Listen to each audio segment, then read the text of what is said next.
step we take, we find the line. With the strum of hope, we chase our dreams, building bridges strong, or so it seems. Take a breath, feel the wind. The journey starts, let's begin. This is our time, let's make it right. With every heartbeat, we'll ignite. Together we rise with dreams inside. The future's calling, let's take flight.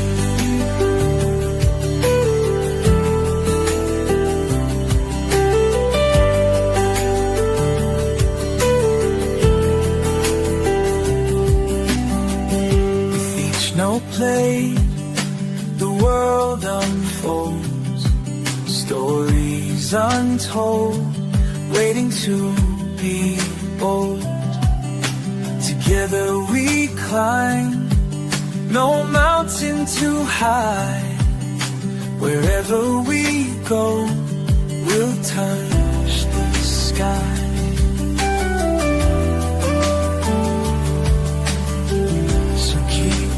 Head held high,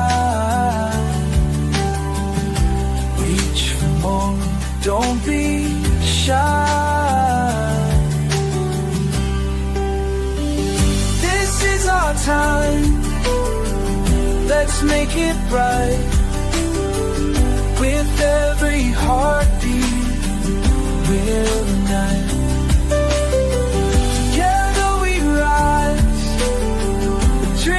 Inside, future's calling, let's take flight. Dreams inside, future's calling, calling. Together we're stronger, it's our way. It's our way on this journey, come what may.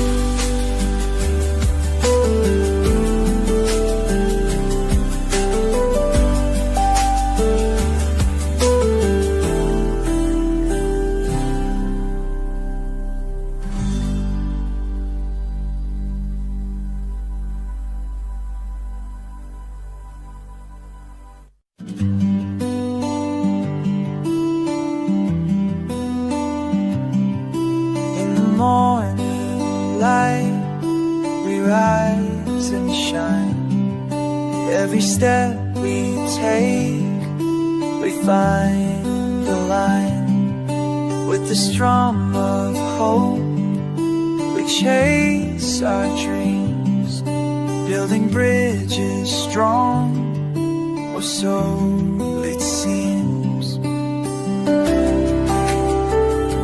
Take a breath, feel the wind.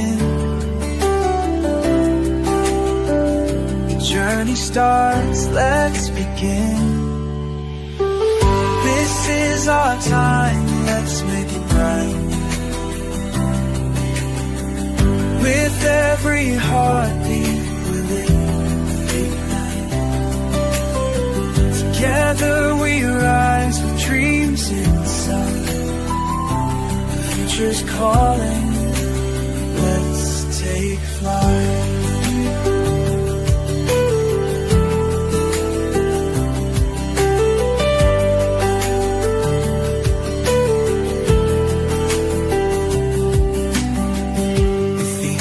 Play, the world unfolds, stories untold, waiting to be bold.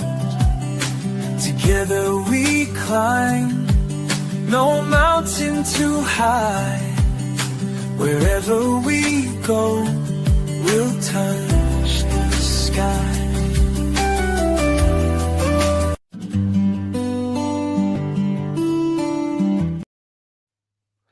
All right. right. Welcome, everybody, back to another episode of the podcast. We got an exciting one for you. If you're ever excited about organic certification and understanding that process, we got a guest. It's going to be coming on here in a few minutes. You all know him. It's Joe, and we will bring him on in just a few minutes. But Andy, we missed last week. Sorry about that with everybody with just feeling a little under the weather, but it gave us opportunity to bring Joe on this week. So how's things been going for you? Yeah, good. Busy as usual. We're adding all kinds of different things to the farm, trying to get some more efficiencies put in place. We added some new tools, so it's been fun. It's been that's the one nice advantage of this time of year is when things kind of settle down a little bit, you can kind of work more into those kinds of things. So it's definitely nice to have those opportunities to at least have, even a remote amount of time, and even if it is a small one, but still nice to be able to push forward. Yeah, for anybody who's doing markets or farmers markets, anything like that, it's all winding down now, so you can get all that extra little stuff that maybe you just pushed off and get that going and take the next couple months to get that going. For the ones who do have off seasons of farmers markets, I know a lot of our southern states, are all year round. A curse and a blessing on that one, but at least you got sales Yeah. coming in, so that's always good. So, all right, with 110 degrees outside. yeah, you got to deal with that too, right? Yeah. Well, I guess let's bring Joe up and let's start talking about organic certification. Joe, how are you doing? I'm good. Thanks for having me. Yeah, thanks for coming on. I know I'm excited about this because I want to know more about organic certification and what you went through to help us when we're ready to go for that, because that's coming down the pipe pretty close for us. I know, Andy, you've talked about that as well, huh? Yep. Yeah, I mean, especially now that we switched to the Coast of Maine soil, which is organic certified, it just seems to make sense. Yeah, works out nice. Appreciate you having you here, Joe. Yeah, love having you here anytime. So Joe, just for people who don't know and don't know anything about you, how did N-Bar S get started? Yeah, so this is going into completing my third year of being a small business owner, farm owner with S Microgreens.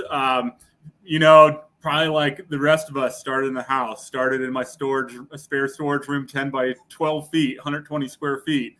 And eventually outgrew that as I started picking up more restaurant accounts. I mean, before it was like enough for 48 trays, 2 racks, and enough elbow room to have a table for planting, same table for harvesting, a fridge, and that was about it. So it was really just like farmers market sort of style was where I started. But then started reaching out to restaurants as the farmers market in that first year winded down, trying to keep the thing going. And as I did that, definitely as I went into my second year, I was like, oh crap, now I have all these restaurants and I have the farmers market I'm growing for too. So after the first year, moved to a leased space, which I'm sure we can get more into, because that was a journey on how to talk about organic certification of an indoor leased facility when they're usually looking at fields. And like having to draw maps and things like that. So, you just got to check the boxes sometimes and just do what you can to make the requirement go away. But so now I'm in 320 square feet, have 6 to 7 racks growing at any one time. So when the farmer's market's going, I have about 120 trays a week. And then because that wasn't enough to do as a solo operation, I inherited a friend's half-acre market garden too. And am harvesting about 100 pounds of lettuce a week, chard, kale, turnips, radish, more traditional market veg, just to kind of keep the thing going and keeping my life even more busy than I needed to be. Yeah.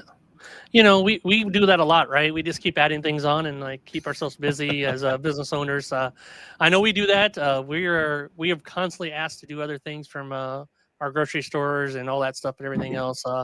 I'm sure, Andy, you have that too.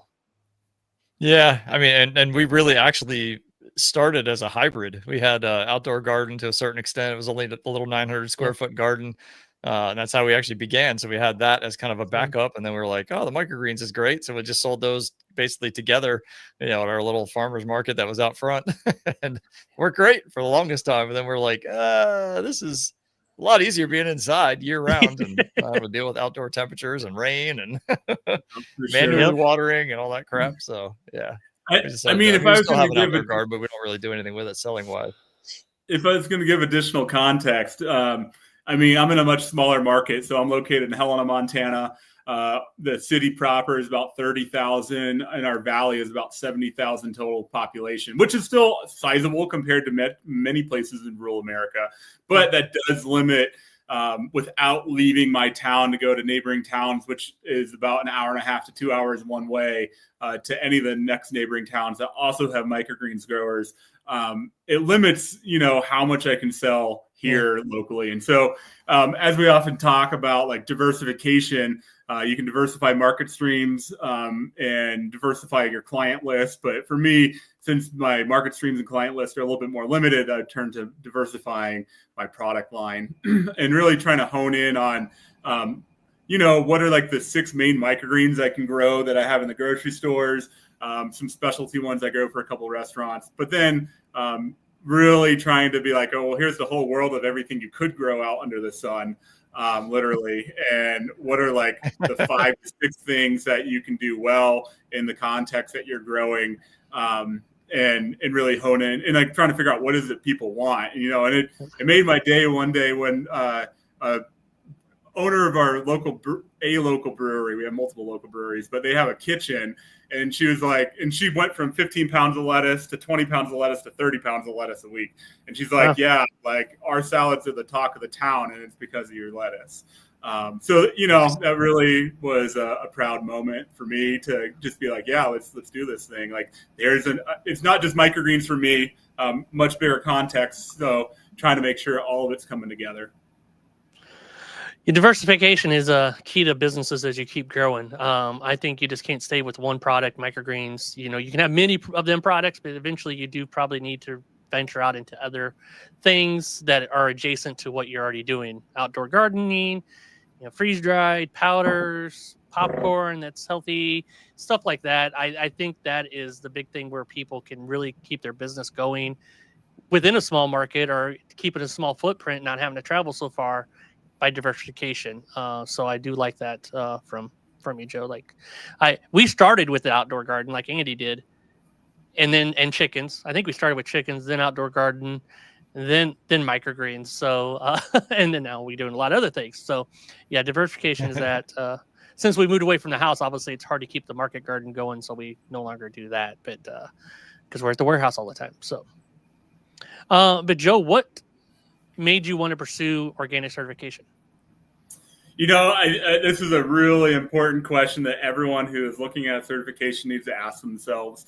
A lot of people, whether it's your own personal value base, may want to pursue certification, but recognize that there's got to be a market reason as well.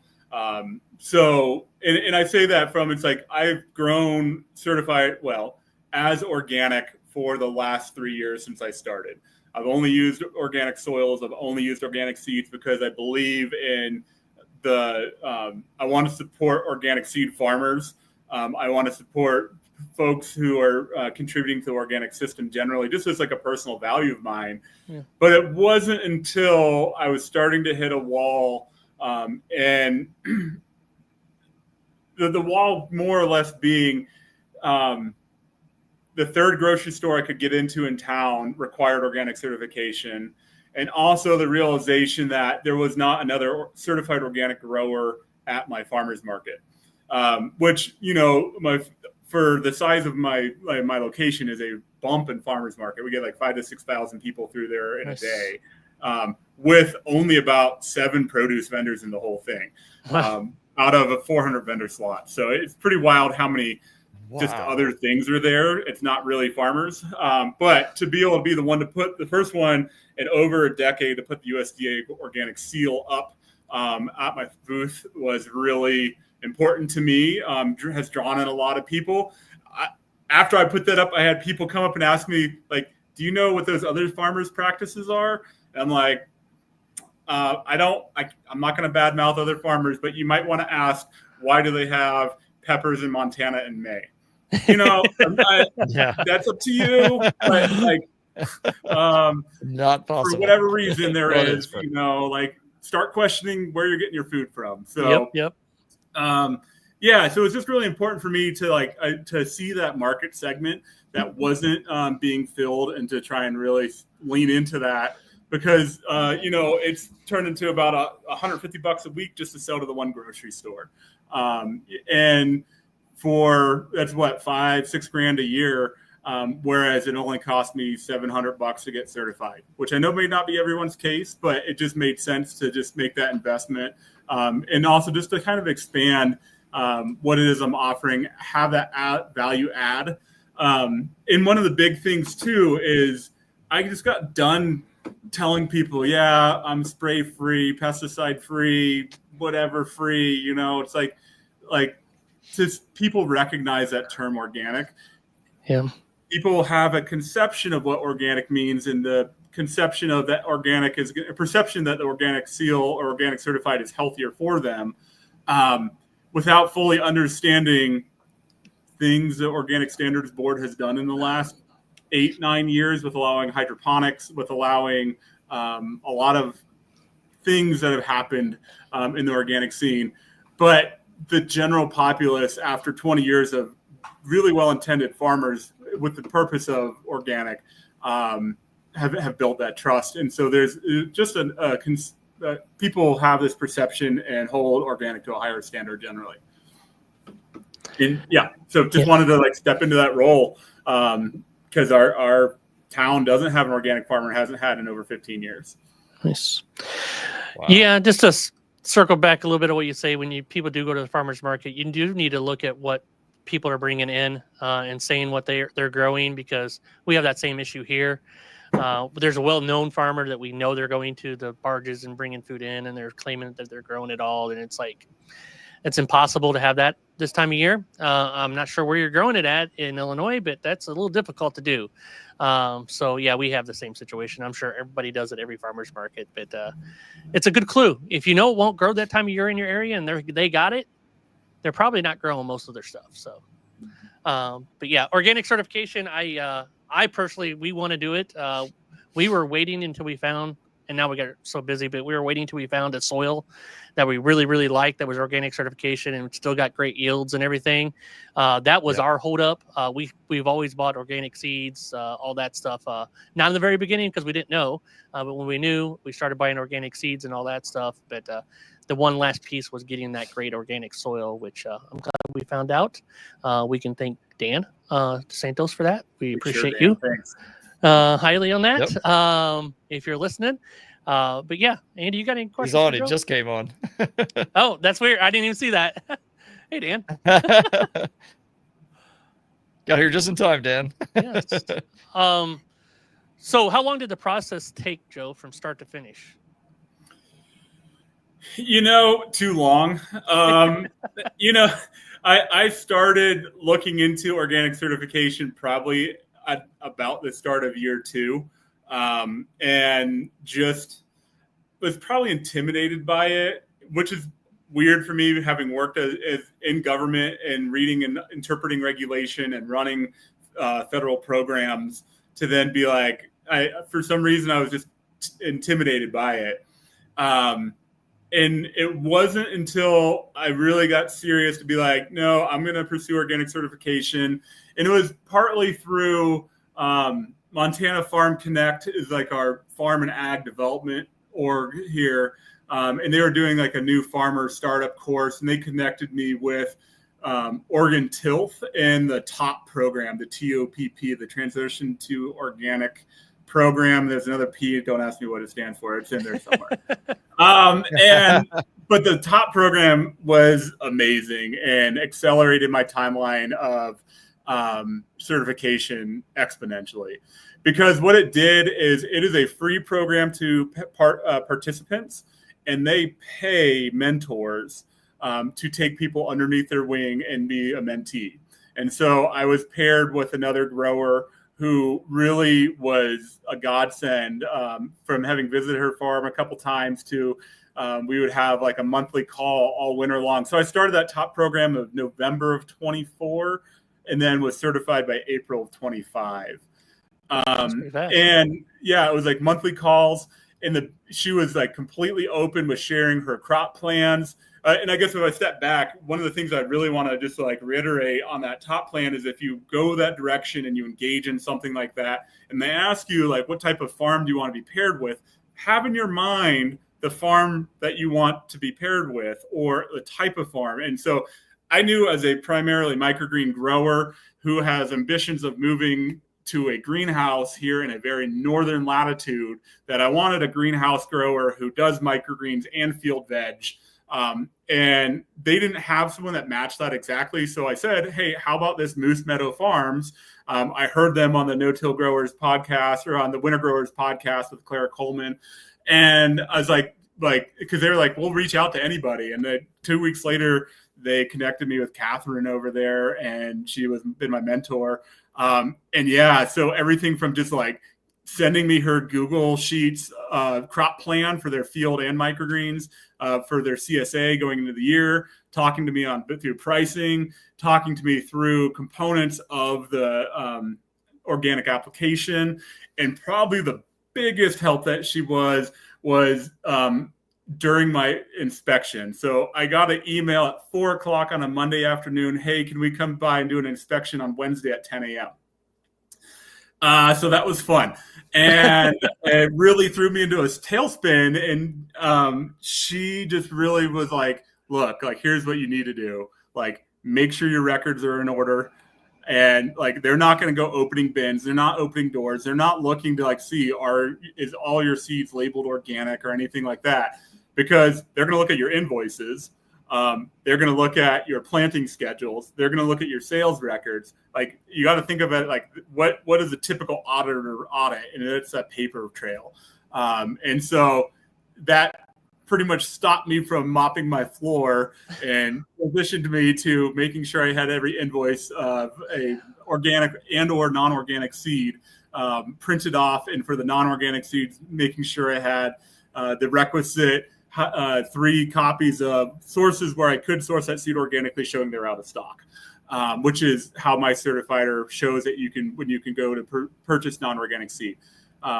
One of the big things I'm going to preface right now, because this is going to be across everything I say today: know your certifier, pick a certifier, know what they want, do what they say, like, because they're the ones who will certify you. They're the ones who are going to inspect you. They're the ones who will pull your certification. They're the ones that you have to comply with what they say.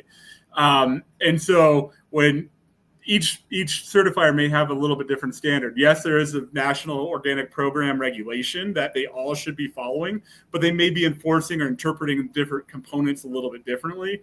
And so it's nice good to figure out where they are on their interpretations, which really comes down to their application to their inspection report.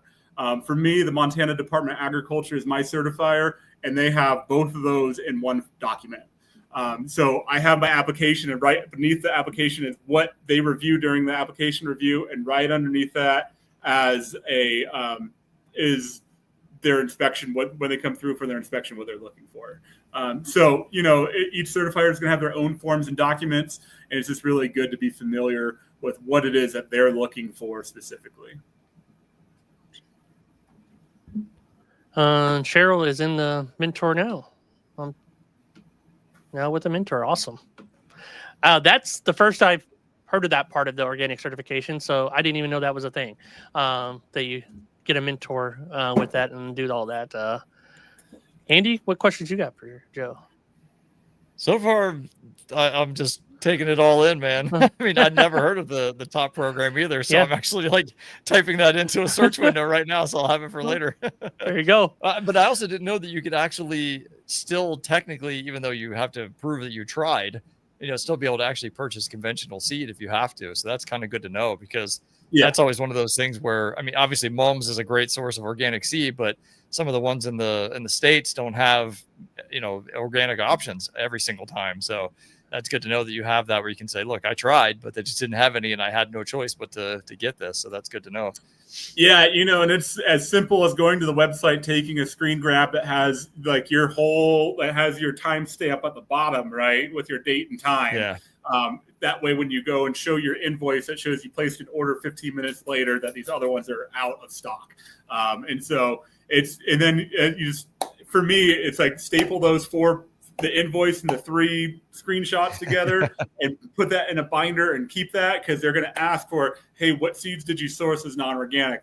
As a field grower, a pretty common one that a lot of people go to for salad greens is Salanova, which is not organic. It does have a NOP. So if I say NOP, National Organic Program compliant coating on it. But for the most part, like a lot of people, that's a bulk of their seed purchases that's not organic. And so it's just like they want you to be able to use the seed that you want to use.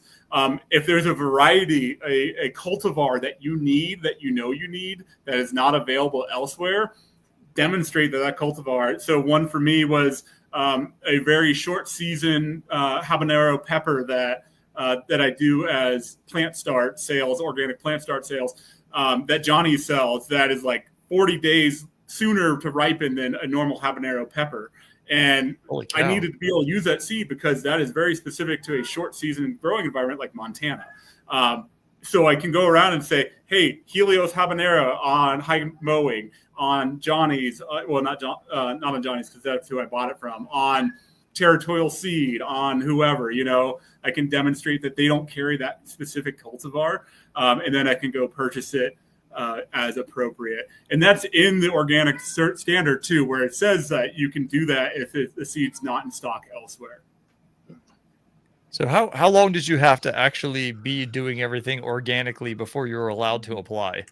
You can be organic on day one if you can comply. Okay. So that's a very uncommon or a misconception. And the one thing that I would say that is going to trip people up, especially as an indoor microgreen grower, is you're not going to think of it as pesticide use. But has your facility been sprayed for ants? Do you use any non-organic rat traps? What are those other components that you haven't thought about?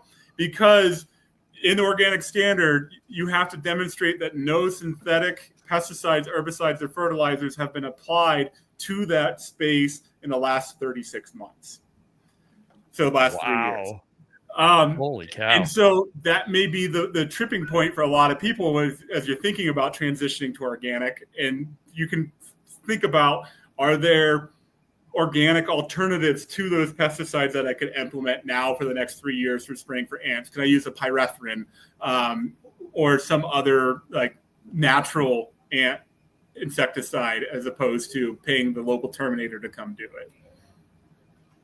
Wow, 3 but years. That's if crazy. You can go, and what I'll say, the other component here is there is a landowner affidavit that you can go back and say, hey, I am taking over management on this date.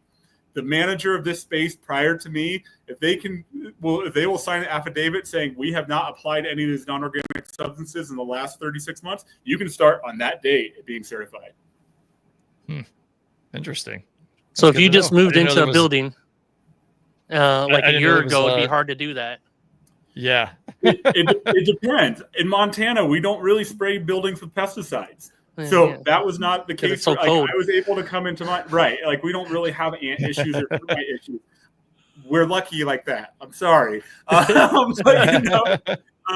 if you can find a spot that isn't doing that, and the property managers, that's just a conversation to have with that property manager. Be like, hey, what's the pest routine that has been in existence for this property prior to me coming in? Yeah. Yeah. That's interesting. Yeah, I mean, I didn't know there was organic versus non-organic rat traps. I mean, they put like blueboard traps around our place, but I don't know that that's considered. I mean, there's no poison in it at all, obviously, so I think those would probably pass. But we do have a pest company come in and spray the baseboards all the way around the whole place once a month, basically. So I'll have to find out what they're actually using. Well, and the one thing I'll say, unfortunately, go back to your certifier and say, what is the standard that you're inspecting for? That's, again, now, I don't know how true or not this is, but to my knowledge, what I've heard stories of there are greenhouses that have come through, sprayed glyphosate to kill everything, to kill down, tilled it in, put landscape fabric, a barrier over it, and then they were able to certify the next day.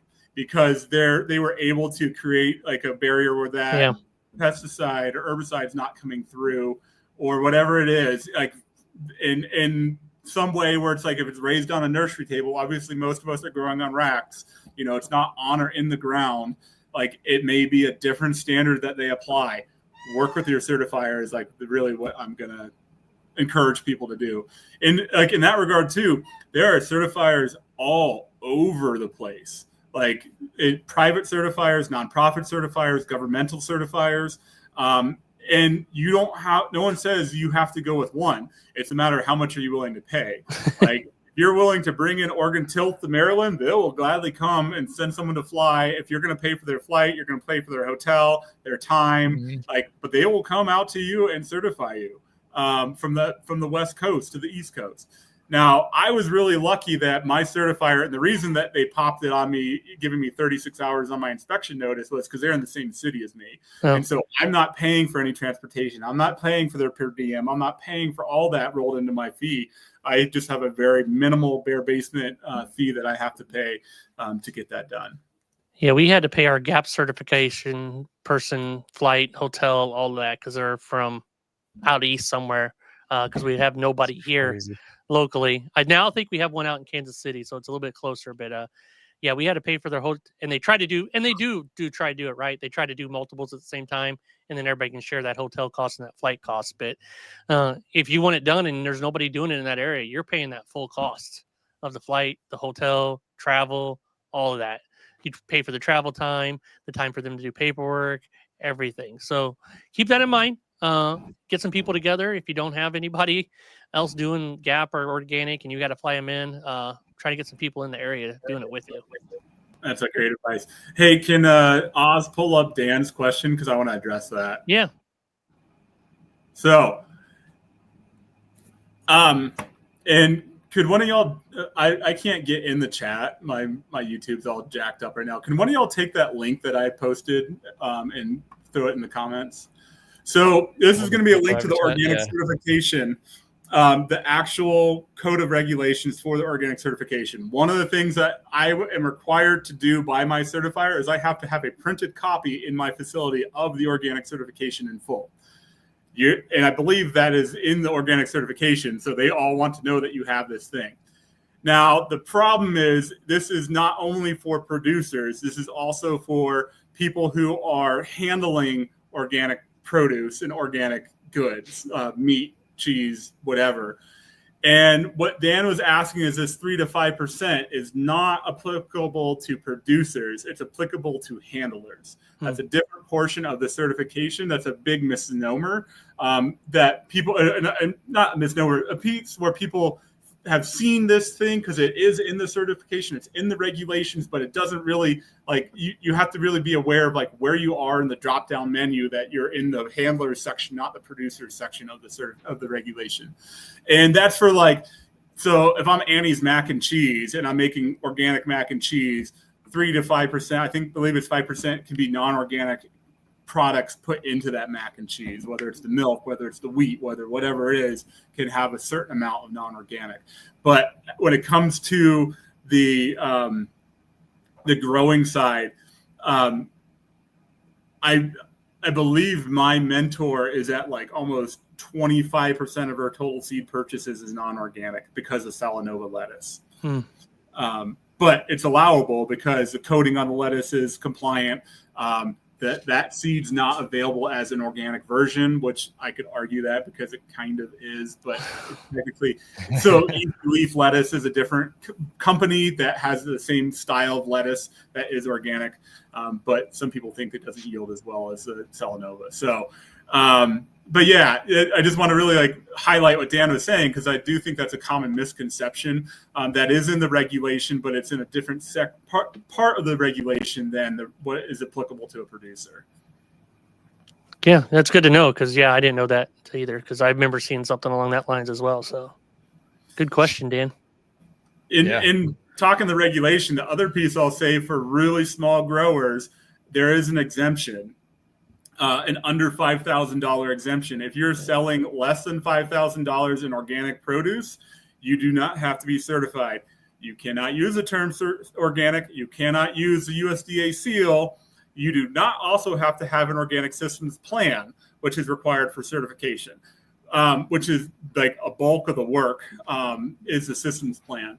That you'll often hear people call that an OSP. And you can make that $5,000 up to $5,000 in sales as organic, if you kind of follow those rules. That's a section in the CFR as well. What I'll say about that is that's as organic. That is not gross sales. That's if I go to my local co-op and say, hey, I got you're organic only. I have something that would meet the standard, but I'm not certified. They can take an affidavit and they can purchase up to $5,000 worth of your produce as organic. And you can still have $25,000, $30,000, $50,000 as non-organic to restaurants, to other grocery stores, to the farmer's market, whatever it is. You just can't exceed that $5,000 in sales as organic. And that's a year, right? Yeah, interesting distinction and mincing words. But a lot of people know about the 5K exemption, but they don't know like really how that applies. Interesting. Yeah. So I heard, and I don't know how true this is, but I guess it was about a year or so ago, they were talking about how the organic certification was going to be a lot more difficult because every handler along the way was also going to have a certain level of certification. Have you ran into that at all? Or have you heard anything about that specific thing? Or hopefully I described it correctly. You know, I heard a lot of that as well. And where I heard that being the biggest problem is from distributors. People being like, they didn't want to have organic only trucks and organic only warehouses and things like that when they're, you know, like they want to be able to take any local producer. Like here in Montana, we have Western Montana Growers Cooperative, which is a distributor of local produce. Yes, they encourage everyone to be organic, but they don't require it. And so for them to take local produce at all, that really became an issue. Now, I don't know how that's been implemented. Obviously, things underneath certain with the current administration have changed in how they're enforcing different things. And so I don't really know where that stands today. But for most of us who are hand delivering to a customer, a grocery store, a restaurant, like that's honestly not that big of an issue. And most restaurants aren't saying we're organic only and selling organic food. And that's where I would say where it's like when I had any hesitation about do I want to become certified organic, I'm like, well, 50% of my sales are to restaurants, so they don't really care, you know, and they almost prefer it to not be organic because of the cost difference. Yeah. And so, but that's when I got kind of pushed over by the other market segments I was trying to pursue to certify. Yeah. Yeah, I was just curious because I know like I feel like even the soil distributors, the seed distributors, all those everybody who's everything that's touching all the product that ends up in your hands, you know, it seemed like they were trying to push that. I think it was last year or the year before. I remember that. Dig into it too much. And what I would say is I didn't see any of that through the. It's really once you have an organic product and the organic product. How it's handled after that point in time. Okay. Like it, and the one thing I'll just like say too is when you're looking, and we can get into this, when you're looking at sourcing the organic inputs into what you're making, there are a couple different large bodies that have standards that meet the organic certification standards. The big one a lot of people know of is OMRI or OMRI, which is the Organic Materials Review Institute, which is the federal level. You'll also see CDFA, which is the California Department of Food and Agriculture, and their OIM, the Organic Input Material. There's also MOFGA in Maine. There's, you know, all these different people have their own certifications for organic inputs. And they may or may not be universally accepted by your certifier. Check with your certifier. You're going to see a recurring theme here. Check with your certifier. Work with your certifier. Know what they're expecting. Because, like, in my application, they will accept OMRI and they'll accept Washington State of Department of Agriculture as proxies, but they weren't accepting CDFA, the California Department.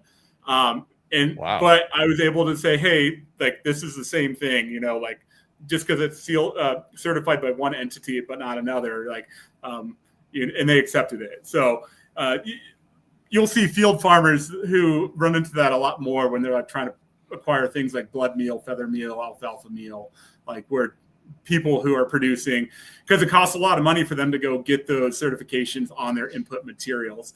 But honestly, like as long as you are making sure your input materials meet whatever standard your certifier is asking you to meet, you'll be fine.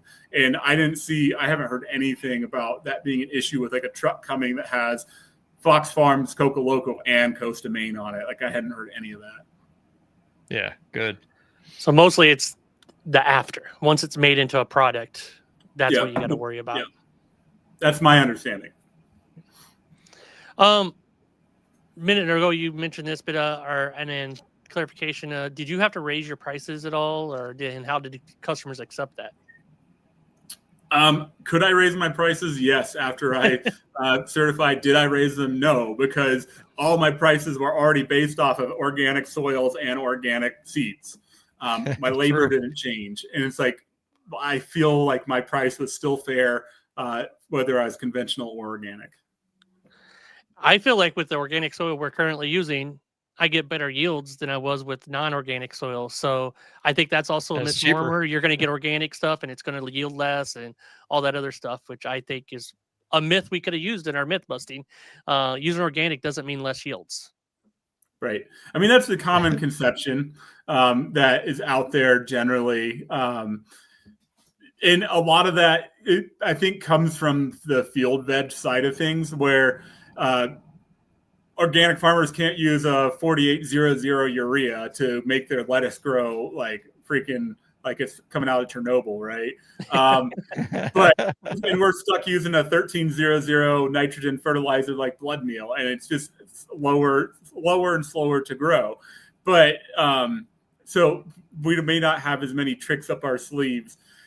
But when it comes to this stage of plant growth, like with Coast of Maine and the right seeds, you can see a reduction in time to get to your harvest weight, right? Yeah. Like what you need to get off of a tray. Mm-hmm. So it all depends on the soil. And the other thing I'll say too, it probably goes back to don't think you have to use Coast of Maine. Coast of Maine's great. If all you can source locally is like a Pro Mix or a Berger, or one that meets organic standard, go ahead and use that and look into fertigating. Using fertilized water to feed your plants, right? So you can, AgroThrive has a really great line. If you set up something like a fertilizer injector, I was getting nearly the same growth. Now, is it easier for me to not have to worry about it and just use the soil that's just like gangbusters? Yeah, that's why I moved to it. But you can still, there's other ways to get a similar result through just like not putting yourself in a box. Yeah. There's many ways to skin a cat. Yes, since there's a cat meowing in the back, I'll use that. You're meowing.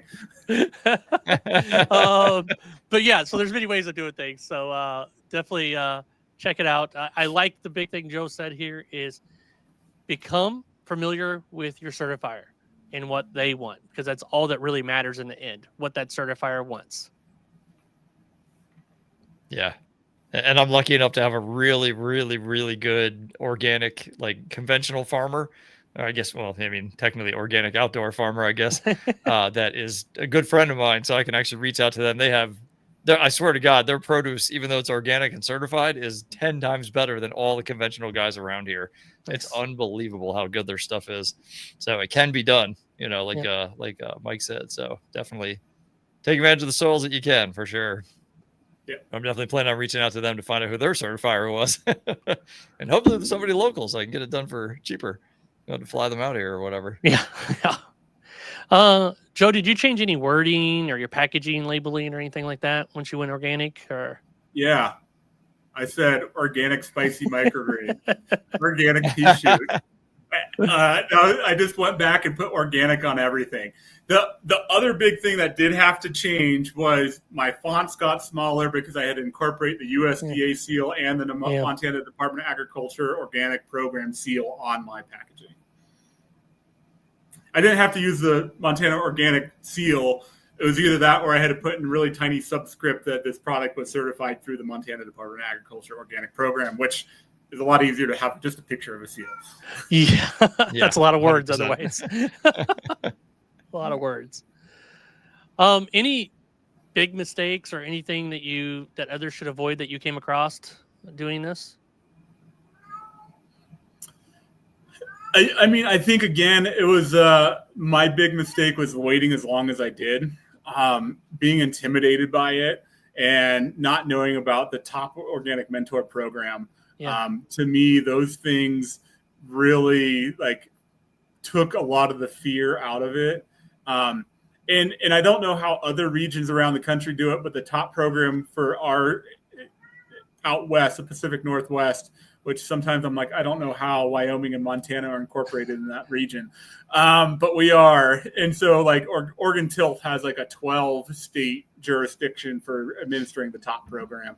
And they have a ton, bi-weekly calls on everything from where they host, what do you do about sourcing seeds?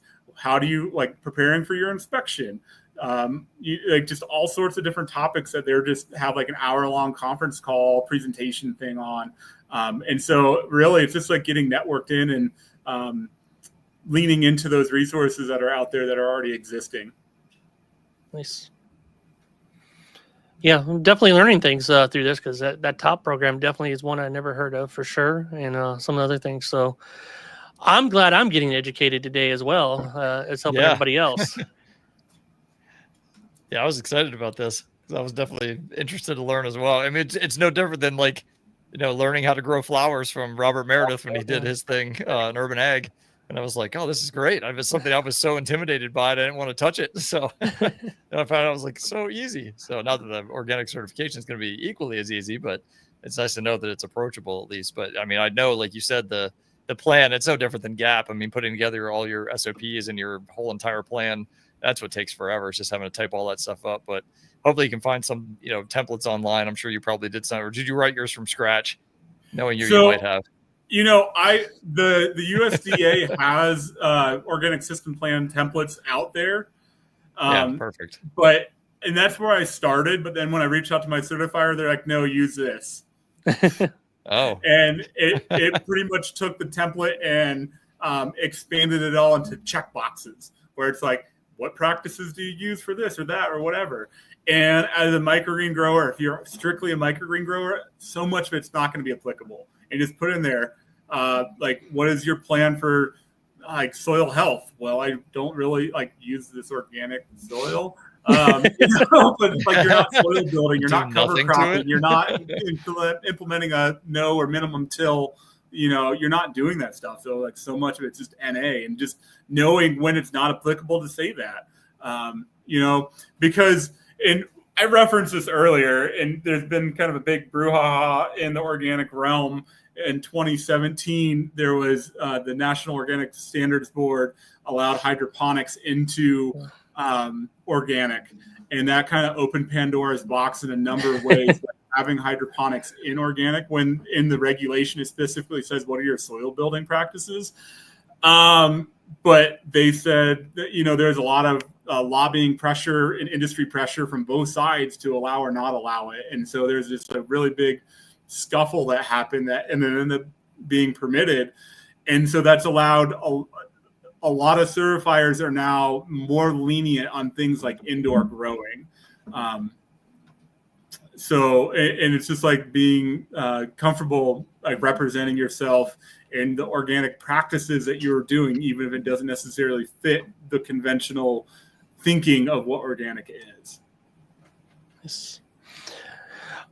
Since we have so many people that probably are watching this channel and in our groups and everything else that are under 100 trays a week, do you think this certification would be good for them to go after? Can you repeat that? My internet's going wonky. No, I was just asking anybody that's doing under 100 trays of growing right now, do you think this would be good for them to go and do? It depends on your market. If the 100 trays are going to an organic only grocery store, yeah. Makes sense. If you're selling everything to restaurants, it'd be a waste of time. Yes. Mm-hmm. And If you're that's doing what restaurants, don't. well, Yeah. I mean, I have a couple restaurants that like to tout they use organic produce whenever possible. So it's nice for them to actually like hold true on that when they use my products. But I think beyond that too is thinking through the cost of organic can be considerable. There's your certification cost. If you're having to source a certifier from out of state, thinking about those components and what does that look like. But then, yeah, like maybe you have a lot of record keeping already implemented for GAP or other sorts of food safety reasons. And that record keeping could be doubled over to your organic record keeping, or it could be modified, tweaked just a little bit to make the organic system plan that much easier to follow. And so in those instances, like it may not be a big thing, but if you don't have GAP and if you don't have your SOPs and you don't have all that and you're trying to go straight to organic like I did, there's a paperwork burden, a documentation burden. It's not just what you're paying somebody else, but it's like, what is your labor cost to certify? I think that's a big thing that people don't think about or don't consider when they're looking at certifying. Yeah, for sure. Andy, any other questions for Joe? Just one. I know you're a FarmFlow user. Do you find anything that you wish was in there that would help support your organic certification from like a record keeping standpoint that I might be I able to know a add guy for who you? could probably fix that if you Right. do. There wasn't, and we were talking before we went live here, and I mentioned this months ago, probably after I got certified as well. Like my certifier was very impressed with FarmFlow when I showed him the backside of it, being like, when he was like, and I'll lead into another point that I want to make here too. When we were going through the inspection and audit, what they call a traceback audit, where I could go back and say, this is the seed I planted on X date that was harvested on X date that went to this, that I could correlate to a sale in QuickBooks that happened on the same date. And so there is a little bit of like a disjointed system, and I know you're not going to have integration of FarmFlow into QuickBooks, which would be amazing. Like that was the only component that I'm missing. But I was able to demonstrate all the growing practices within FarmFlow that he was really impressed with that system was in place, and then able to correlate that grow out to a sale that happened. And so that's really the only thing is like, I don't know, like I don't want to be, it was easy enough to pull up QuickBooks and FarmFlow next to each other. I don't want to have to go back for every sale that I do and put in an invoice number in FarmFlow. I don't want that. Yeah, no. So without a different sort of integration between the two, or whatever sales platform, invoicing platform you use, like unless you want to build an invoicing platform in FarmFlow, I will all about that.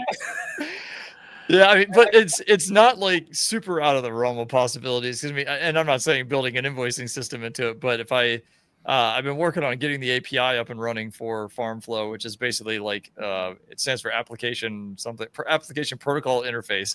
So it allows like things like Zapier, which is already tied into everything out there, to potentially be able to pull information from FarmFlow and information from QuickBooks, make that correlation, and create that relationship. So that's something that might be possible. I'm not sure how easy it would be to that granularity where you're getting down to like an actual date and then referencing an invoice. But I mean, I haven't dove that deep into Zapier to even see if that's something like that would be possible. But I know like just having that option would allow, the FarmFlow data to be able to be passed back and forth through Zapier to Square to, potentially QuickBooks, potentially other things, which would be really cool. So just gives me all the more reason to get it totally done. I mean, it's probably about 70% finished, I would say, at this point. And then my hope is to then basically take the FarmFlow front end and actually make it work with the API. So that way it's completely disconnected. It's its own thing. The front end is its own thing. The API is the only thing that talks to the database. That way it doesn't matter where it comes in from. Because the last thing I want to do is be maintaining the API and maintaining the FarmFlow, side of things to make sure everything matches. So it just makes more sense to do it through one system. So, but yeah, that could potentially potentially, not making any promises. I don't know what Zapier's capable of, but I know they can do some pretty crazy crap. So Oh yeah, they do. That would help you there. But I just want to make sure from because I know you're doing it, I know you're using it, and I know you've talked highly of it. I wanted to make sure there wasn't something that was missing that would help you. So I'm glad to hear that's the case. Yeah. And so really what it comes back to, and the point I wanted to make, the culmination of and this is where it's like, when my mentor talked me back off my anxiety spiral, she's like, prepare for this and you'll be good. And the culmination of my inspection was called a traceback audit. So essentially the traceback audit was my inspector said, all right, pull up your books. You sold this salad mix on X and Y date. Now show me your record trail of, we have your sale as organic. Now show us your harvest record, show us your planting record, show us your input record for your material. So for me, it's my soil, and show us your seed record as organic. And, that's ultimately where that became an issue, was just helping connect those dots. But again, between the two systems, I was able to pull them up side by side, show the harvest date, show the invoice date. We were able to correlate them. And that was sufficient for them. Yeah, and I mean, obviously having the planting records tying back to the original seed lot, tying back to the soil that you used, I mean, that's got to be super helpful. So that's good. I'm glad to hear that's working out. That's perfect. I mean, because obviously for GAP, like you don't, I mean, for the GAP that you're going to get HGAP and HGAP plus, you need stuff like that for front and back audits. But for the most part, the GAP that we have, they don't really require that because it's just state level GAP. So it's nice to see that it's working on another level that we haven't even gotten to yet. So I thought it through well enough. I'm happy about that. Yeah. So that's cool. I appreciate the feedback.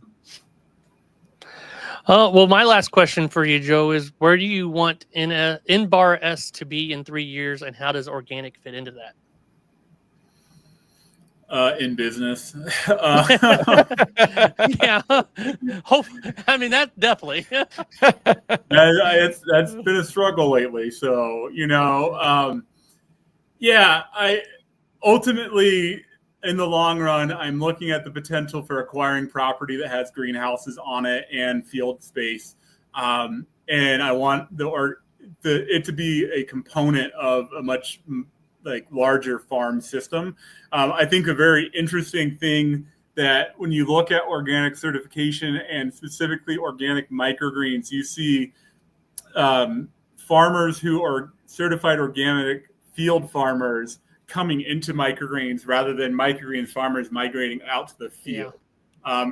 And they have a very different take, in my opinion, where most of them are really focused on maximizing yield.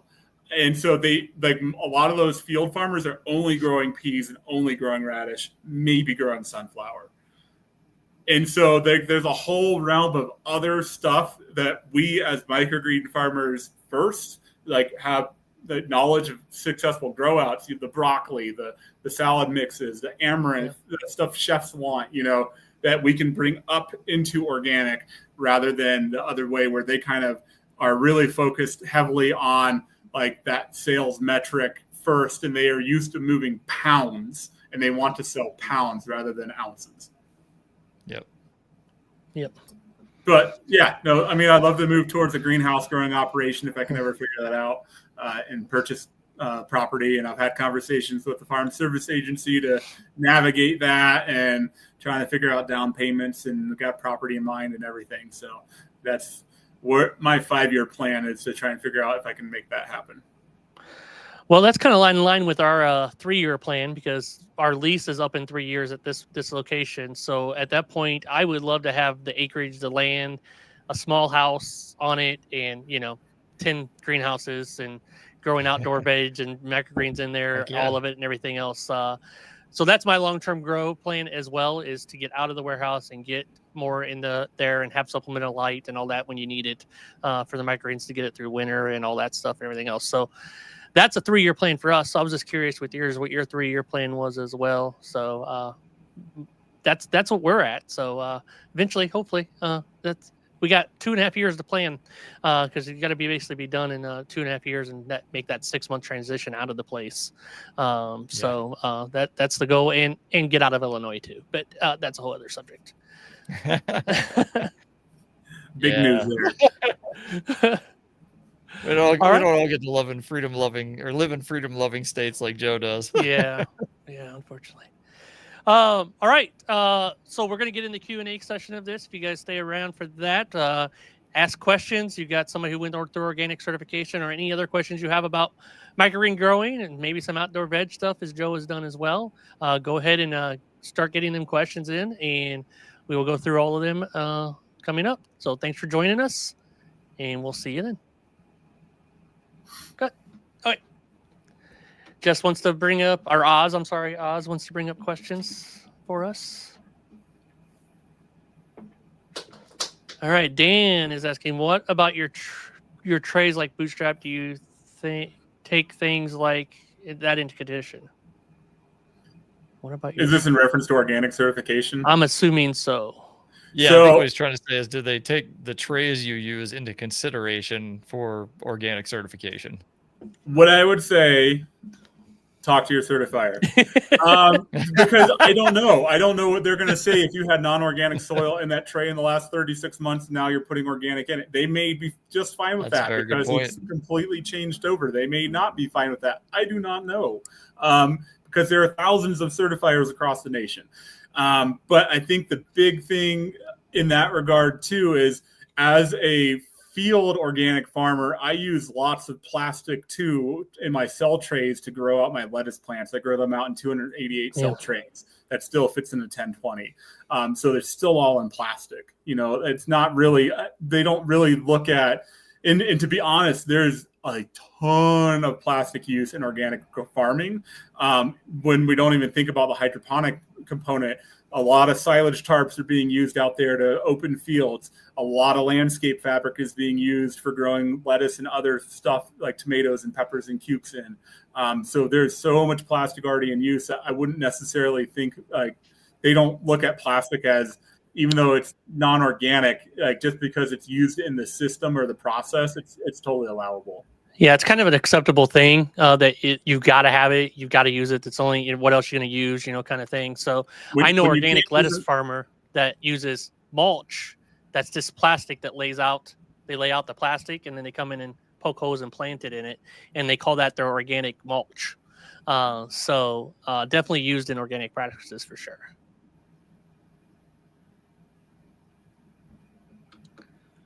And they sell a lot of lettuce here. Next question, Jess. Dan again, DeSantos. My contractor has 80 acres for sale for $110K. I'm thinking hard about it. That's very cheap. Where's that at? Where is it, Dan? Let us know, please. We might let you have it. Oh, that's awesome. Hell, that's stupid cheap. I would look at buying it and leasing it out to somebody. Yeah. Farmer Cheryl, can you recommend insurance companies? I'm looking to change from Flip. Local. Go with the local guy. Yeah. We're stuck in our Flip insurance still up till March because we got it for a year. And so you're paying it monthly, but it's a year contract, and we can't get out of it. We tried to get out of it when we went with a local guy like 8 months ago, but yeah, we're locked into it. So we both have both right now, but go local. That's what do you guys think? So it's funny. I started local and have since flipped to flip. Local was so expensive in comparison. So yeah, I mean, literally last week, I finally was like, you know what? No, I'm not paying this anymore. I mean, it was just crazy high in comparison. So we ended up actually switching literally last week to Flip. So hopefully I don't have the same nightmarish experience that apparently you and Cheryl have. Yeah. We were about a third, a little bit more than a third of what Flip was with our local. Yeah, ours was literally 10 times more expensive. So wow. We saved a ton of money by switching. It's that East Coast pricing. Yeah, I guess so. What I'd say about insurance is just be really careful and know what you're getting insured for. Yeah. Like one of my questions from Mike and Andy, are you guys only carrying general liability? Do you also carry product insurance? like what level of insurance are you carrying, things like that. So I do not use local because when I first received my insurance, I was also at the same time I was getting insurance to try and get into larger grocery stores, and I was poking around on Range Me, and the only good thing that ever came out of Range Me is connecting me with a insurance agent out of California who really worked me through understanding the different types of insurance and what ones you might want, and putting together a package for me that really worked. And so I do carry product insurance because general liability is not going to save you if someone gets sick on your product. Now, the burden is on them to say that your product was what got them sick in the first place. But as a CYA, it's one of those where it's like the general liability is going to be like, no, we're only for if you back into a grocery store's loading door with your van, that's what we're going to cover. Like, we're not talking about like people dying because of eating botulism off of your microgreens. So God, whatever, forbid. So just be aware of like the different types of insurance and how you want to protect yourself and be covered by it. And I went with this guy, Mike Clausen, because not only does he give me a really reasonable rate, but also helped me understand the realm of insurance through a number of conversations I had with him, which it would be the benefit of local too, right? But it was one of those where he helped me understand is like, well, there's going to be an issue with your general liability through farmers if you're carrying USAA for your home and you're growing out of your home. You burn down your home because of your microgreens, and then everyone's trying to be like getting out of responsibility, right? Because they're like, well, that's due to your business. And it's like, well, that was your home. Like, who knows? So just be really careful. And on those flip sort of insurance too, a lot of people get turned down for them because you don't know it's all an algorithm and you have to punch the right boxes. And if you don't, you just automatically get denied. Whereas when you work with a person, they can tend to guide you through navigating which boxes to punch for the underwriters. Yep. And I would say for most people, flip is good to go with. It's easy, it's quick to get something. But where we're at, we definitely getting in and building. We use them for our building, general insurance, building, stuff. Then we use them for our product line and all that stuff that's specific to the microgreens. So there's different levels of insurance when you start getting places. So, but yeah, generally, like Andy said, probably flip would be when we started with flip. Obviously, that's where we were at. But so every situation is unique, right? So whatever your situation is, make sure you talk to. It's like Joe said, talk to somebody. Don't just go online and sign up. Actually have a conversation with somebody what you're doing so you make sure you're covered. Yeah, and we did actually talk to someone at Flip, so you can actually talk to a human being. You don't just have to go through the process to sign up on their website, which you can, but then make sure you at least talk to somebody after the fact, because it's a lot of just check boxes and you're going through a process, and it's not, it's mostly obvious, but I'm sure there's probably some things that you might be missing or whatever. So yeah, it's definitely good to just follow up and actually talk to somebody. Yeah. It definitely makes a big difference. Yeah. Especially as unique as microgreens are. Yeah. Which they understand, thankfully. Yeah. Unlike a lot of places. Jen Ramsey, hello to you. And this info is great for me starting up. I can't start some good habits right away. Yeah. Definitely start good habits right away. That is best. Oh God. I'm seeing some of these questions come in. I got some thoughts. Don't look ahead, Joe. Yeah, cheater. Come on. Lori Johnson. I use Orca, OCIA for certification, and they were great. I've never heard of that one, so don't know what that is. Yeah, we literally pulled out our true market invoices and showed the planting schedule and sales. Yeah, it's probably for that traceback audit. Yeah. Yeah. Would you have to go through with GAP too? So I'm glad we went through GAP and got GAP certification before we did organic certification, because a lot of that leads into the organic certification. And it's an easier process, a more relaxing process. They work with you. They probably do an organic too. But to me, I just think it's better if you're going through steps. It might be better to go that way if you're not needing to go organic right today. And then that way you feel a lot more comfortable with it. And it might be the same inspector too. Who knows? One thing as an intermediary step too, one thing is in your organic systems plan, they're asking you so much about your practices, but they're not asking about your SOPs. So in that regard, GAP is going to be a lot harder, just because of the processes and procedures you have to have documented to hand over. They don't really care about that as much in organic certification. They just want to know, are you like, they do want to have a record, like when you do, it's especially true for field farmers, like when did you till, like when did you spray, whatever, things like that. And so it's just kind of, it's a different mindset of what they're looking for that organic standard as opposed to GAP. One step between that, if someone was not comfortable going organic in the whether it's price, whether it's just like they don't feel comfortable like navigating the bureaucracy component, there's another nonprofit called Certified Naturally Grown, where it's not inspected by an inspector, it's inspected by another certified naturally grown farmer. And a big key difference here too is when your inspector comes, they can't tell you how to do things. You can be like, well, how would you approach this situation? They're not going to tell you anything. They're just going to look at your own records. Certified naturally grown tends to be a much more conversational relationship between the person coming to do your inspection for that, as opposed to organic inspector, where it's just another farmer who they're making sure that you check all the boxes, but they're also able to talk to you about what their own practices are.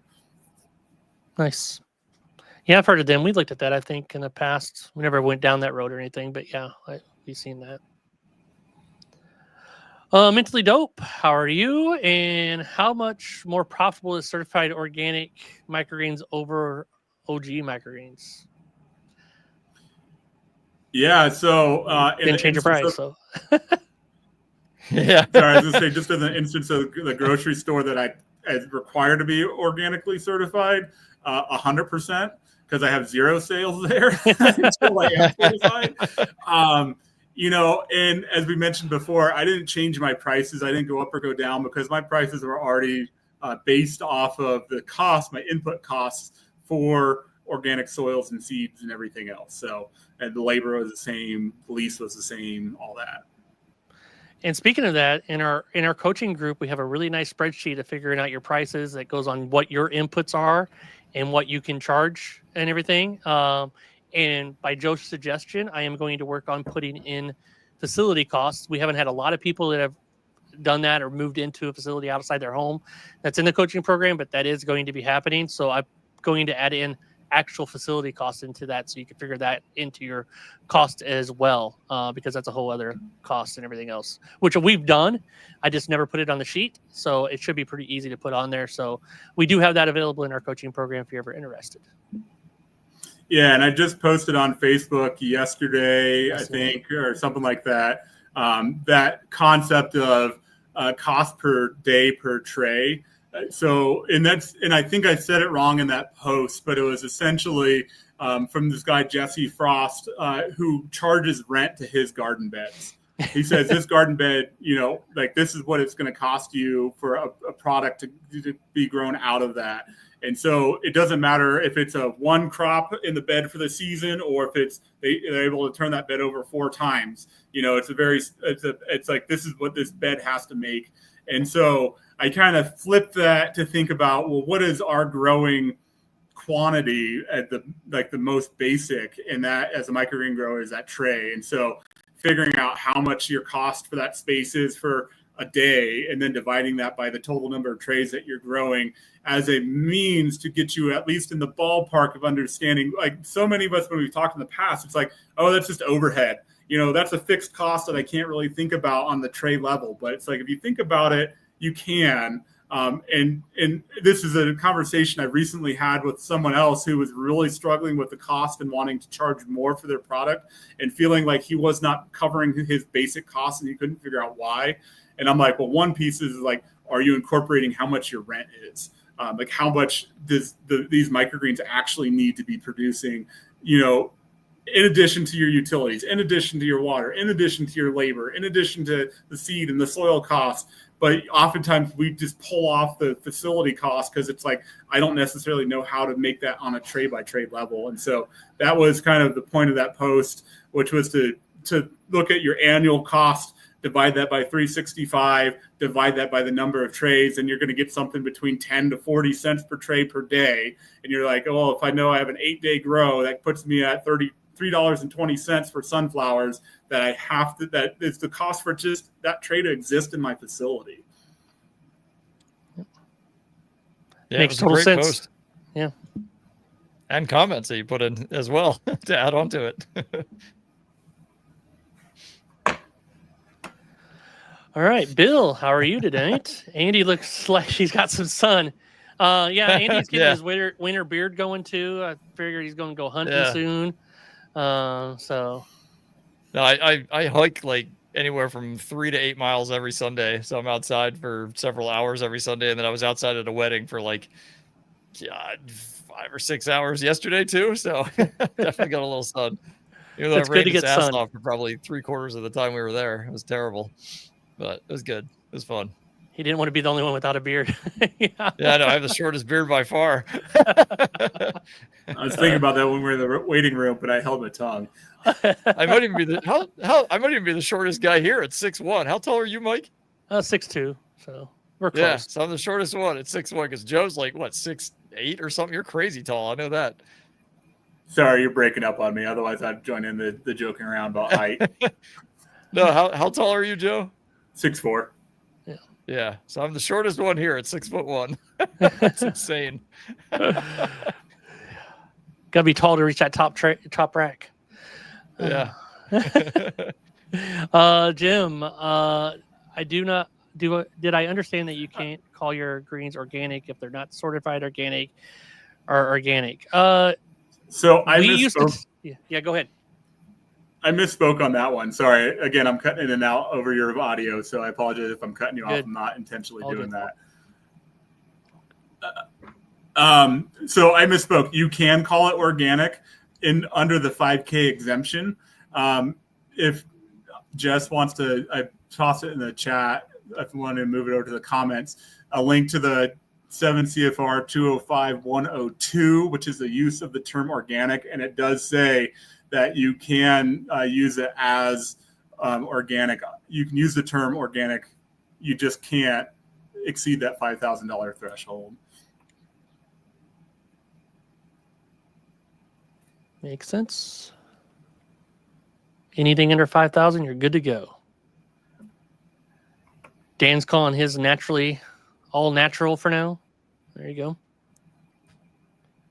go. Would you ever go regenerative organic? So this is the question I saw that had me laughing in advance. Regenerative has me really pissed off right now because it's an unregulated term.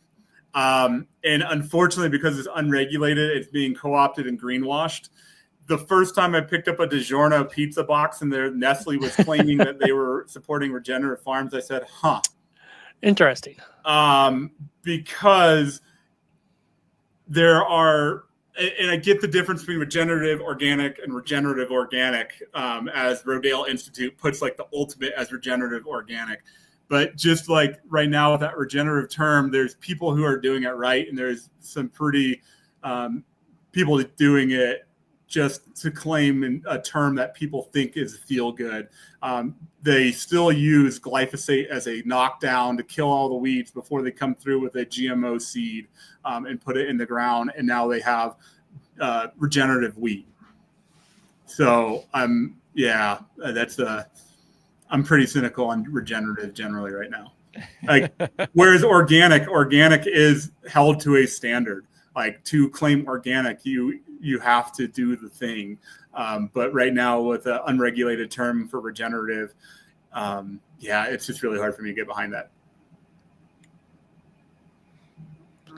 It's the catchword. It's the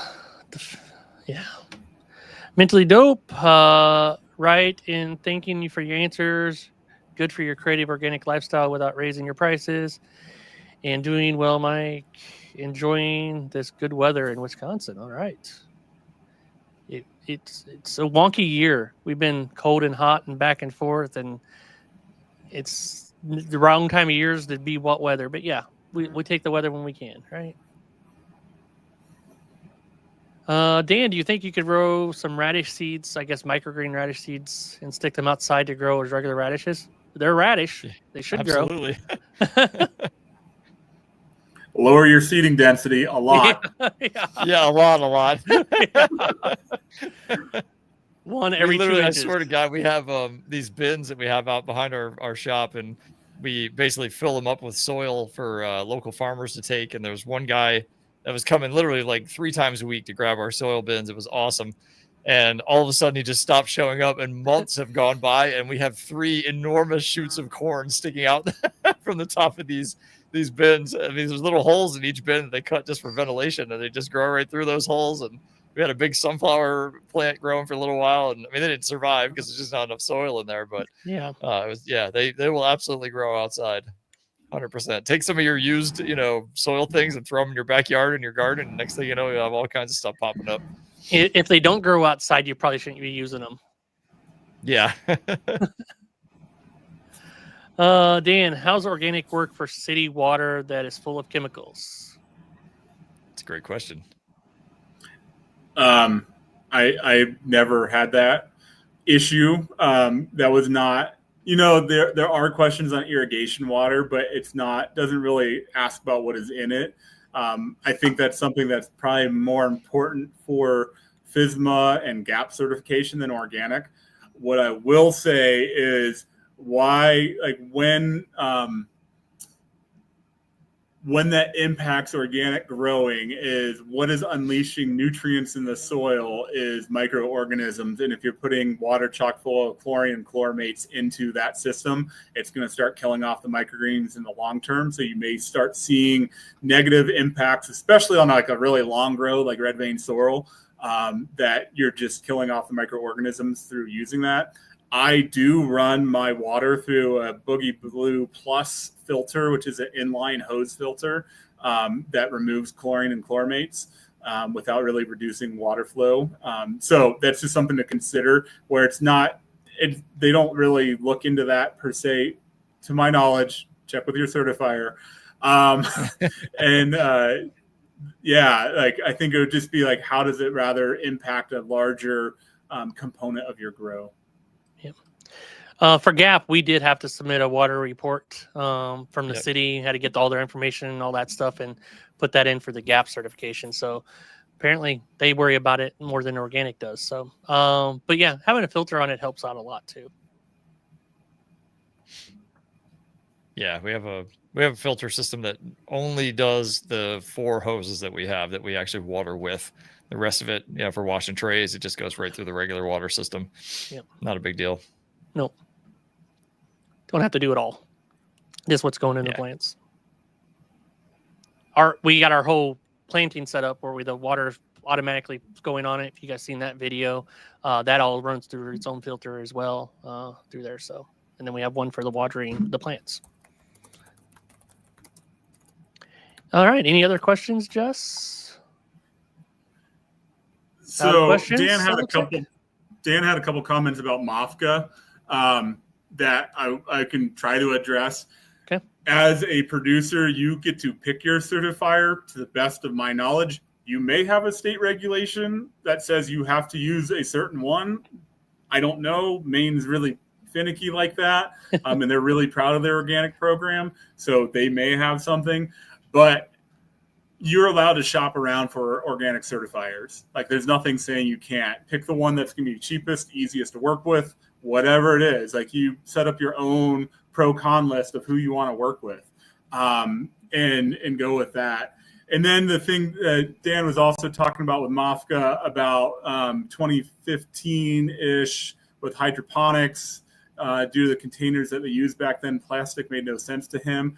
And again, what I'd say is, like, now since the 2015 Organic Systems Board, National Organic Systems Review Board ruling in 2017 in Jacksonville, Florida, about hydroponics being allowed, like, I think MOFGA or others would be really hard pressed to say that you couldn't use like bootstrap or other plastic trays in microgreens production, because otherwise it means everyone's growing microgreens in the ground. And even though I've seen people try to do that, it seems really not good. Harvesting would suck on at that. least not Yeah, that would suck a lot. life for the farmer. Oh, I can't imagine. I mean, I watched a video Curtis Stone did microgreens out in the field one time, and I'm like, man, that harvesting has to just totally suck. Yeah. I would only do that with a quick cut greens harvester. I wouldn't Yeah. do that any other Yeah. way. I mean, And I have my technically, the opinions on that, but on developing might work for it. yeah, You maybe. just have to be Yeah. on your knees the whole time. I'd have to make a little tray up top with wheels that would go and just. Yeah. Mason, how do you grow red vein sorrel? I've tried many times from trees and I can't get it to grow. We have a video on that? I don't think we have a video on that. No, I don't think we did a video on red vein. I thought it was Really pretty easy to grow. slowly. Slow now. It's slow. Yeah, it's highly recommended. Do it in a deep tray for sure, because you can have it. It can be growing for months and months and months, and you can cut from it over and over and over again, which is the one beautiful thing about sorrel. We use 3 grams of seed. I know there's people that use all the way down to like 1 gram of seed. It does not Very take light. much. Yeah. Because it's a cut and come again. So you can cut it once and it'll grow back a second time and a third time and a fourth time. It'll just keep going until the plants eventually die. But if you plant it in a deep tray, fill that deep tray literally to the top with soil, and it'll last for, I mean, we're working off of trays that we've had for probably 8 or 9 months that we're still cutting from every week. It's crazy. We had one as long for as a you year keep and a them- half. Yeah, that's what I mean. It's like, as long as the more soil, the better for sure. If you do them in a shallow tray, they're going to be dead within a month and a half, probably 2 months at most. There's just not enough dirt there unless you feed them nutrients Yes. of some kind. But You're going to have to feed them. Yep. put them under a clear dome, put them right into the light. That's what you want to do. You don't want to weight them. You don't want to do any weird germination stuff. They literally, the sunlight actually works great for them to germinate. So go straight into the light, do normal lighting hours that you would for all your other microgreens. But yeah, clear dome, straight into the light, very small amount of seed, 1 to 3 grams. The seed is crazy expensive. So the less you can use, the better. But it's also crazy expensive because it's microscopically small, but you can also, cut it so many times. So It may seem like one planting costs you a lot of money, but you're going to get hundreds of dollars out of that one single tray over time. So it's pretty cool. And it's great to mix into like just general mixes. We don't have anybody that actually buys it outright. We actually mix it in with other things just to give it that little pop. So, it only takes 1 tray and we're good to go to put it into a bunch of different things every week. Yeah, my thoughts on red vein sorrel, really slow, like anywhere from like 10 to 14 days for it to even germinate. And then when it germinates, you won't even see it. Misting it daily, clear dome. It is one of those phototropic seeds that requires light to germinate. And it's, just stay on top of it. I agree 100% with Andy. Deep dome, nutritious soil mix. I think other things to think about when it comes to red vein sorrel, once it's growing, typically people will talk about it getting light burned. If it starts getting a red tinge to the edge of the leaf, that's truly usually a phosphorus deficiency at that point in time. That's a pretty classic phosphorus deficiency sign. And it's because the lights, people are like, well, I'm associating it with lights. And I heard this term from Robert Meredith for the first time. And I'm like, no, it's just phosphorus. Because it's getting leaf tip burn, because it's not getting phosphorus to the edge of the leaf. And when it's under light, you got to think about red vein. Most sorrels are a woodland plant, and they're used to being in the understory under trees. So they don't necessarily love a ton of light, bright light. And so I know Robert and myself have grown it off of the light trays on a rack next to them, where it just is enough ambient light around them and they'll still grow just fine. They don't need to be under lights themselves. When they are under lights, they're going to be driving them a lot harder to consume a lot more phosphorus generally. And a lot of people who will try to feed with ocean solution as a fertilizer will run into the phosphorus issue, because that is like a 102. So it has 0 phosphorus in that fertilizer. And so just remembering that. Then the last piece I recommend on red vein sorrel in particular is don't treat it like a microgreen. It's not harvested like a microgreen. It's truly a true leaf is what you're harvesting, right? And chefs usually are going to use 1, which to me says treat it like a flower, an edible flower. Your cost should be like an edible flower. The time it takes you to harvest is going to be more akin to an edible flower. That's why you see people who are charging $34 an ounce which is astronomical. But when you're like, well, $34, that's, you know, 1 ounce is about 100 leaves that are like silver dollar size. And so for 100 leaves for 34, that's what a lot of people sell flowers for. So treat it like a flower when it comes to pricing and how you think about harvest and everything else when it comes to sorrel. Yeah, it's a very good point. You're doing it by volume, not by actual weight. It's so much easier just to say, hey, you're getting roughly 30 leaves, roughly 60 leaves for whatever price you decide to put on it. But I would suggest somewhere between 30 to 50 cents per leaf. Most people tend to lean towards the 30-cent side. And it's not like you have to sit there and count them out one by one. Just get a rough idea, you know, of what you've got in a pack and then charge accordingly. Yeah, we did 30 cents per leaf, but it was bought in 50 or 100 packs is what we did. But yeah, and talking about the light situation, we would germinate it under light for like 2-3 weeks when we, you know, germinated. And then we moved it to the very top of the shelf where there's no lights, that very, very top shelf. And it's just the ceiling above it. So it's getting light with ambient light, but it's on that top shelf and not directly under lights once it's germinated. That's how we grow it. Yeah.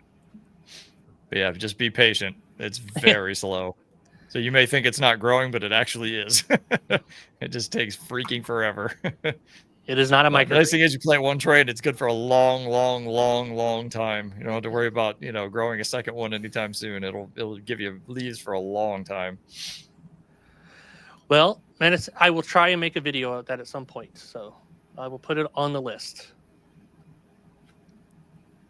I need to grow another tray anyway, so might as well film it. There you go. All right. All right. Is that going to come out before your cilantro grow?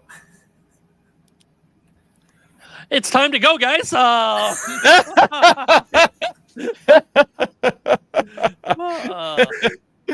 keep forgetting. Oh, Joe. Don't you want to be on this show again in the future? Come on, man.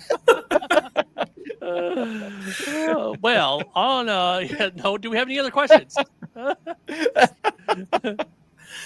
Dan, I'm gonna check with Johnny to see if they will let me do a tour around the farm for us of some sort. Nice.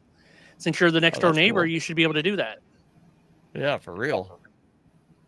That's pretty cool. All right, so we're at the 1.5 point right now, so it actually is time to end this. If you guys got any questions or anything, obviously put in the videos or YouTube community, or if you're in one of our groups, put it in there. We'll be happy to answer. Joe's in our groups, so he's in my group at least. So you guys can message him there if you're part of that group as well, and interact with him. So we appreciate Joe being on and talking about organic certification. I know I learned a lot today. Andy, how do you feel?